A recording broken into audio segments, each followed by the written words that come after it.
Hey YouTube, it's me, Chrissy E, and I am here with a new video.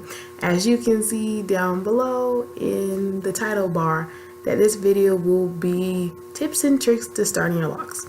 So I mentioned in a previous video that I had damage to my previous set of locks, and these are some tips and tricks per se to explain some of the damage I had and some of the ways to avoid it for anyone who's new to locking. Number 1, do your research. It's pretty self-explanatory. Do your research. Learn all you can learn and make sure that you're knowledgeable, because when you don't know anything, you'll believe anything anyone tells you. So make sure you do your research. Number 2, everyone's different. So every set of locks is different. So something that works for one person might not work for you. So make sure that it works for you. Like try things that make sense. Like if you know for a fact that you're somebody who has, like me for example, I have eczema, but I don't really have it in my scalp, but I could. So I make sure that I keep my hair pretty moisturized. And I also know that water can't just sit on my scalp like other people. So I refuse to mist my hair every day. But that's just one of those things that everyone knows about themselves. Number 3, consistency. You have to let something work for a little bit before you know if it doesn't work.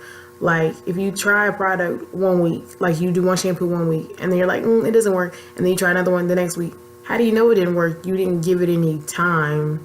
You just tried it once. Yeah, so you should really try. You should really give things a chance. And when I say consistency, I also mean that within retwist and if you're interlocking with retightings.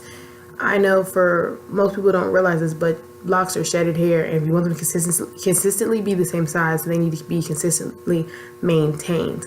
And by saying that, I don't mean that every 2 weeks you go get them retwisted or every 2 weeks you go get them retightened. Just make sure that you give enough time to grow and that you have enough time to collect all the hairs that may have shedded to make sure that your locks are at their peak performance.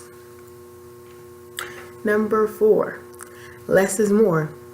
Just like what it sounds. Like I know for me, if you want your hair to be curly or wavy, just wet it with water. You don't need anything else. You don't need any holding products. You don't need anything. Letting it naturally air dry, it will form perfect curls, and there's no need to add a bunch of extra products. That's how you end up with product built up, more or less, if you're not like scrubbing your head to death, because I don't do that. And number 5, what are you waiting for? Just get started. It's easy, it's simple, and you'll be like, why didn't I start sooner? Thank you for watching. Don't forget to hit that like button down there, to hit that subscribe button down there, and most of all, don't forget to leave me a comment. I want to hear about your journeys. And on top of that, if you have a channel, be sure to mention it. I'm always watching YouTube. It's like my favorite pastime.